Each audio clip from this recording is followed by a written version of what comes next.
hai cái nhá miết thiệt lại chất mà rồi để là nó không ngồi đầm lưng quanh bóng ô ni graphic được bỏ miết mà sao mình đi thiệt mà đo cầm rật buôn roi ha sập rằm pi để là nó không mà chi hai xem mẹp ngày mui tội la đi miết bán ca la một vây nhá đi chỉ lại hàng chay để bán tinh tục phèm mơ để lá cho đánh bán chất pi mơ để là với nhá xem mẹp để có hàng chay miết nên như ca bóng miết là to ca la của tham tiết bị bay pon from 400ទៅ4000 ដុល្លារនៅក្នុងមួយអោនឬក៏មួយជី470ទៅ480 ដុល្លារនេះរយៈពេលខ្លីៗខាងមុខនេះ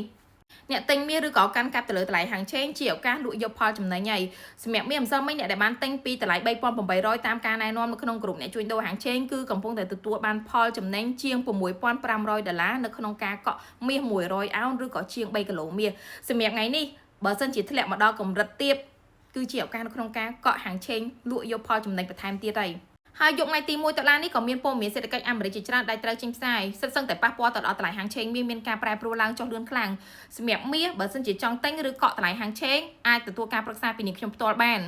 ប្រុងប្រយ័ត្នសម្រាប់ការផ្ដល់ព័ត៌មានបង្កើតគណនីជួញដូរដោយមានជនឆ្លៀតឱកាសខ្លាយបន្លំតាក់ទងទៅការបងប្អូនឲ្យមានការដាក់ដើមទុនដោយធានាចែកភាគរយនៃប្រាក់ចំណេញការរកស៊ីអត់មានណាគេធានាថា 100% ត្រូវតែចំណេញទេបងប្អូនគឺមានចំណេញមានខាតហើយបើសិនជាបងប្អូនចង់ស្រួលខ្លួនចាំយកតែប្រាក់ចំណេញប្រុងប្រយ័ត្ននៃការចាញ់បោកគេសម្រាប់ការជួញដូរគឺខ្ញុំមានផ្ដល់ជាការប្រឹក្សានិងអាចឲ្យបងប្អូនទិញលក់ផ្ទាល់ដោយពុំចាំបាច់ត្រូវការដើមទុនតាក់ទងមកកាន់ Telegram ផ្ទាល់របស់នាងខ្ញុំ